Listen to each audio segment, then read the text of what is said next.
Hi everyone, I'm Debbie Roberts, owner and financial advisor at Property Apprentice. Join us today for the Week in Review, where I talk about current events for the everyday investor and home buyer. Our topics for this week: first up, from good returns on the 7th of May, house prices, rent rises to be restrained in the short term, RBNZ. The second topic for this Week in Review, from RNZ on the 7th of May, methamphetamine use still a headache for landlords, regulatory decisions due this year. Third topic, from Stuff on the 7th of May, it's tough out there at the moment. Number of adult children moving home on the rise. Topic number 4, from Oneroof on the 7th of May, Tony Alexander, home loans are cheaper, so why has the housing market stalled again? And last but not least for this Week in Review, from Oneroof on the 7th of May, revealed green homeowners could save up to $98,000 on their mortgage bill. So first up for this Week in Review, from good returns on the 7th of May, house prices, rent rises to be restrained in the short term, from RBNZ. The Reserve Bank of New Zealand, RBNZ, expects house prices and rent increases to remain subdued in the short term due to weak market conditions. A large stock of unsold properties and low net migration are contributing to this restraint, while residential construction activity is also limited by low demand. Credit demand from households and businesses remains low despite easing interest rates and rising unemployment.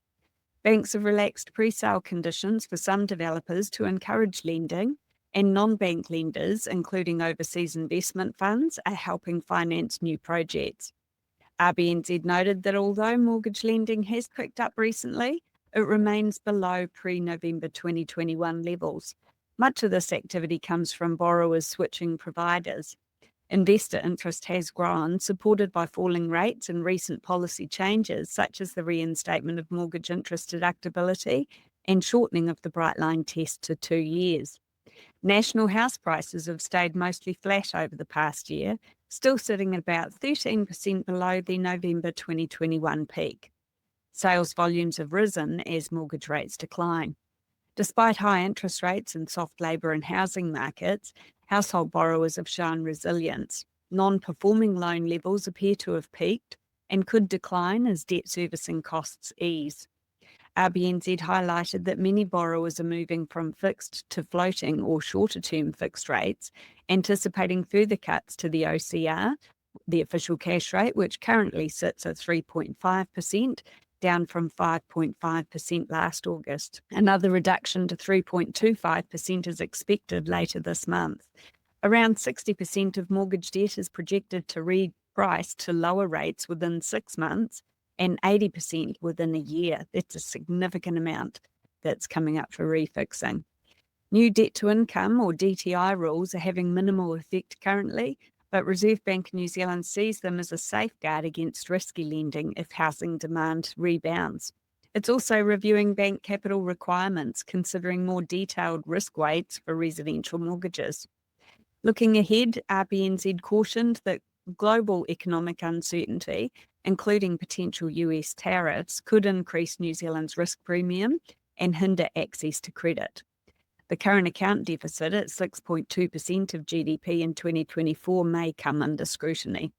Structural unemployment driven by artificial intelligence could also increase credit and mortgage default risk, though recent surveys show minimal job losses to AI so far.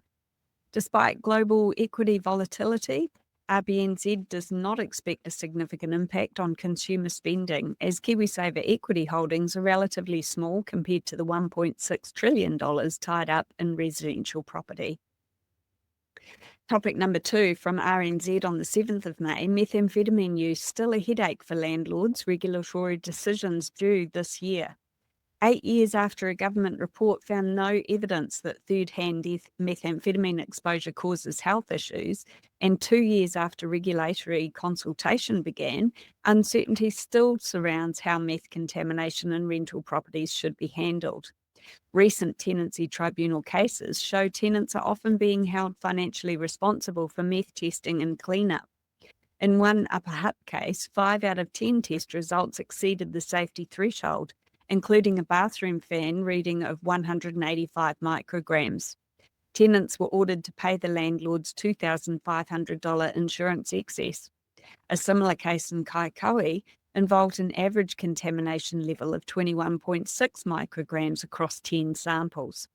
Despite only part of the property exceeding the 15 microgram safety limit, the tribunal noted that testing and decontamination costs would likely surpass the claim amount. In another instance, tenants were charged approximately $800 for testing and cleaning costs. Sir Peter Gluckman's 2018 report set a new acceptable meth residue threshold at 15 micrograms per 100 square centimetres. That's 10 times higher than the previous standard. However, legally binding rules have yet to be implemented. The Ministry of Housing and Urban Development completed a public consultation on proposed regulations between November 2022 and March 2023. A spokesperson confirmed that work is ongoing with cabinet decisions expected by the end of the year. Matt Ball of the New Zealand Property Investors Federation acknowledged that understanding of meth contamination has improved, but stressed that the absence of formal regulation still leads to confusion, inconsistent handling, and high remediation costs. He expressed hope that the proposed rules would address these issues.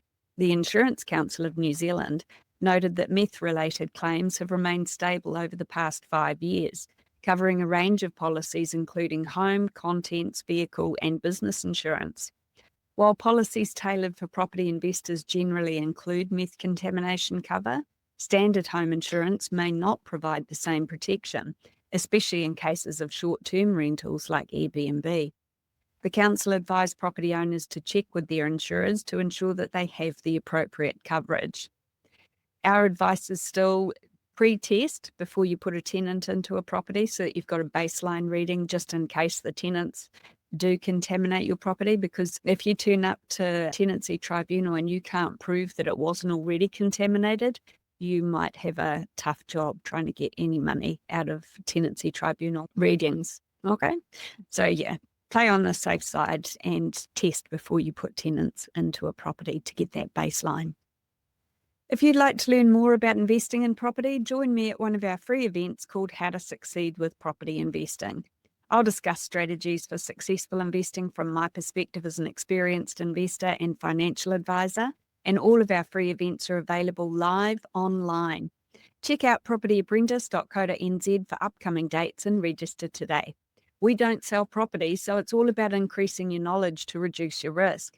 If you've already been to one of our free events and you'd like to find out more about how we can help you to reach your financial goals, you can also book a no-obligation phone call or meeting with my husband, Paul Roberts, via the website. Topic number 3 from Stuff on the 7th of May. It's tough out there at the moment.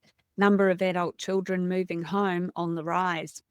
The number of young New Zealanders living with their parents well into adulthood is rising, driven largely by economic pressures and housing affordability. According to the 2023 census, over 200,000 people aged 20 to 34 live with their parents, a 34% increase since 2013. More than a third of families with children now have at least one adult child at home. That's up 27% in a decade. This trend is becoming increasingly common, as seen with former TVNZ presenter Hayley Holt, who recently moved in with her parents along with her partner and children. With her partner working in the struggling construction sector, the couple decided to rent out their Warkworth home in order to ease financial strain. Stats New Zealand defines an adult child as anyone aged 18 or older, or a 15-plus-year-old in full-time employment. Many are returning home not just for support, but to accelerate their savings. Stuff journalist Niall Bijou, aged 31, moved back in with his mother after a separation, aiming to save for a move to the UK. Sharing the home with 5 others, including his new partner and brother, he described the arrangement as surprisingly smooth. With shared chores and staggered schedules, even the single bathroom hasn't been a major issue. The setup helped him save around $800 a week, which is far more than the $100 a week he managed when renting. Economist Shamabeel Yaqub attributed the trend primarily to economic pressures. High rents and housing costs are prompting many young adults to delay leaving home or return after moving out, often to save for a house deposit. He noted that New Zealand's increasing ethnic diversity has also made multi-generational living more accepted. though economic necessity remains the key driver. Sociologist Paul Spoonley described this as a delay in the traditional milestones of adulthood. Where previous generations might have left home in their late teens, many now stay into their mid or late 20s. He added that this pattern mirrors trends seen in Europe, especially since COVID-19, and is gradually becoming normalised in New Zealand as well. Spoonley noted that people often return home when entering serious relationships or planning for property ownership. In many cases, not only adult children, but also their partners are living with parents to save on costs and work towards home ownership. So this is something that we saw after the global financial crisis as well. Children were moving back home with the parents to save a bit of money in terms of economic crisis. So it's not hugely surprising that we're seeing the same sort of shift this time round in this recession. Although we're now technically out of the recession, finally. Yay. Topic number 4 for this week in review from Oneroof on the 7th of May. Tony Alexander, home loans are cheaper. So why is the housing market stalled again? The housing market's recovery has stalled for the second time since the pandemic ended. After the first post-pandemic recovery in 2023, driven by first home buyers capitalising on lower prices, income growth and strong job security, the market showed signs of weakness in early 2024. In 2023, the number of buyers displaying FOMO, the fear of missing out, surged from 4% to 40% by October. However, a combination of rising vendor activity and a 0.9% hike in mortgage rates led to a slowdown. The economy contracted by 1.1% in the June and September quarters of 2023, spurred by higher rates, job insecurity, and rising business tax debts. As a result, FOMO dropped to a record low of 1% by June 2023. Everything changed in July when the Reserve Bank signalled interest rate cuts. Consumer and business sentiment improved and FOMO climbed back to 19%. However, Tony Alexander's latest survey of real estate agents reveals that only 6% now report buyers fearing that they'll miss out. Additionally, a net 9% of agents say fewer people are attending auctions, compared to 27% in late 2023, and 23% feel house prices are starting to decline again. Despite a 2% drop in mortgage rates and better sentiment than mid-2024, the housing recovery appears to have stalled. This can be attributed to overly optimistic expectations about how much the economy would benefit from lower interest rates, combined with uncertainties over global economic conditions, particularly in the US. The weakness is also due to buyers realising they're in a strong negotiating position and don't need to rush into the market. The number of properties for sale has risen 7% compared to a year ago, and listings are more than twice the levels seen in 2021. In cities like Auckland and Christchurch, there's a notable oversupply of townhouses, even as the number of new building consents remain high. Additionally, some older investors are selling due to increased costs of maintaining rental properties and declining rents. Ultimately, the market is seeing more sellers than buyers. With ongoing economic uncertainty and turbulence abroad, buyers are feeling confident that they have the upper hand in negotiations. This trend could change when the economy stabilises, which may take until 2026 or even later this year. Given that the first official cash rate cut was in August 2023, solid momentum for both the economy and housing market may start by early next year. Topic number 5 from Oneroof on the 7th of May revealed green homeowners could save up to $98,000 on their mortgage bill.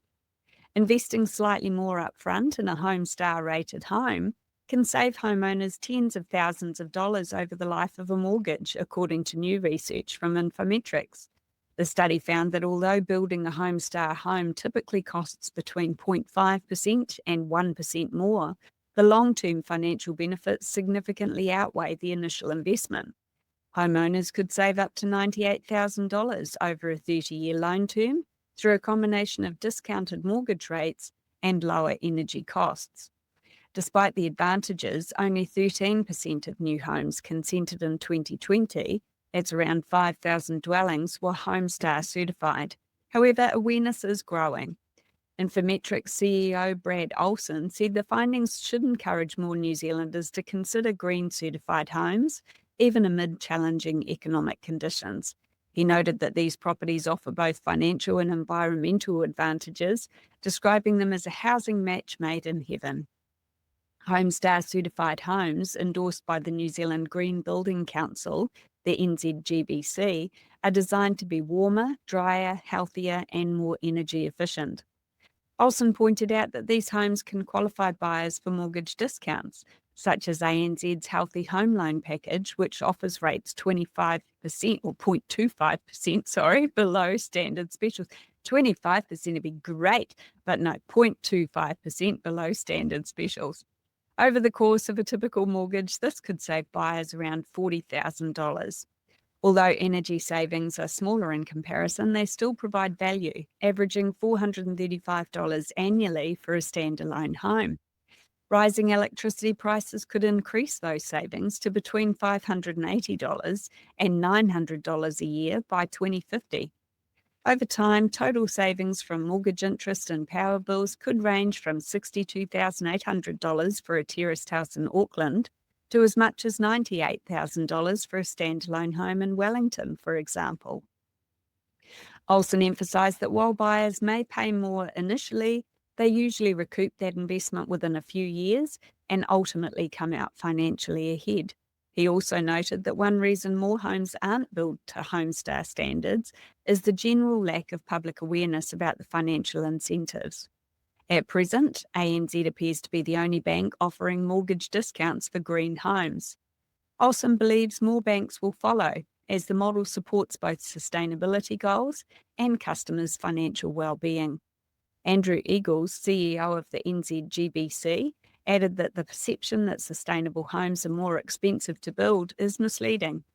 He said the report confirmed what the council has long advocated, that better homes promote healthier living, reduce environmental impact, and are more cost-effective in the long run. According to the research, a Homestar home can reduce mortgage payments enough to shorten a loan term by 2 years. Eagles also highlighted the benefit to developers, with some banks now offering discounted development finance for green certified builds, a potential game changer for the construction sector. Eagles likened the growing interest in Homestar homes to the rising popularity of electric vehicles. As public awareness increases, he predicted that homeowners, home buyers in particular, would begin to demand higher quality, healthier homes as the new standard. Whether you're a first home buyer, investor, or just trying to make sense of the market, we'll help you to cut through the noise. Join us at one of our free events called How to Succeed with Property Investing. And these events are all available live online, so you can gain valuable insights and strategies tailored to today's market conditions. Whether you're an experienced investor or just getting started in the market looking to purchase your first home, this free session will equip you with the key tools and insights to make confident and informed decisions. Don't miss out. Register today and take the next step towards achieving your financial success. In our free events, I'll also tell you more about how we help our clients to achieve their investing goals. So if you're interested in finding out more about what we do, visit propertyapprentice.co.nz today and register for one of our free events. If you've already been to one and you want to know more about how we can help you on your journey, book a no-obligation phone call or meeting with my husband, Paul Roberts, through our website. That's propertyapprentice.co.nz. Thanks for listening. Hey there, want to stay on top of the latest property news and trends? Subscribe to the Property Apprentice podcast for weekly updates that will help you to navigate the market like a pro. We cover everything from insider tips to expert interviews, so you'll always be in the know. And don't forget to ring the bell and hit that subscribe button here on our YouTube channel for even more helpful content to boost your property journey. Check out the link in the description to subscribe to the podcast, and we'll see you in the next episode. Happy investing.